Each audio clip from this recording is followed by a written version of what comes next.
We're here, Sluice Boxes State Park. Colin, where are we going? We're just going to take a nice little short hike down. We're on what we call the west rim of the park, and we're going to hike down to Belt Creek to a nice big gravel bar, hang out down there for a little bit, and then come straight back out the same direction. And we're going to look at some fall colors. Yeah. Which is my favorite season, and it's so sad because it's only like for a month or two where the leaves are changing and then they all fall. Hence the name fall.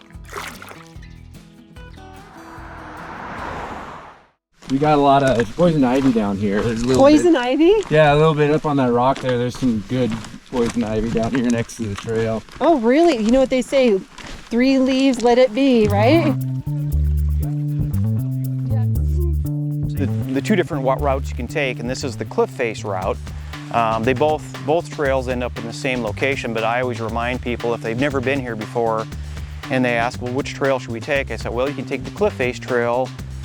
It's a little easier because you don't have to take these steep switchbacks. However, if you have an aversion to heights, you probably don't want to take the cliff face trail because it is narrow, it's right on the edge of a cliff, can be kind of treacherous where you could easily slip and fall off the edge of the trail. So, yeah. How big is Sluice Boxes State Park? It's actual park property. It's a little over 1,400 acres total. And so it's basically a linear park that borders Belt Creek. Okay. And so from one end of the north end to the south end of the park, it's about 7 to 7.5 miles in distance as the crow flies. Fish just rolled. Yeah, I saw that. Fish just rolled. Did you see that? I did. What kind of a fish was it? I don't know, the one I wanted to catch. The one I wanted to catch. Cool shady spot though, huh? Yeah, I mean, I could even see myself doing yoga. You know what I mean? Grabbing my yoga mat. Because that wasn't a bad hike. That was 10 minutes, 15, downhill. Yeah. We still have to go uphill. Yeah. I know though, Colin, we were talking about the issues that you sometimes have at the park is that people are building, you know, little rock piles on the creek.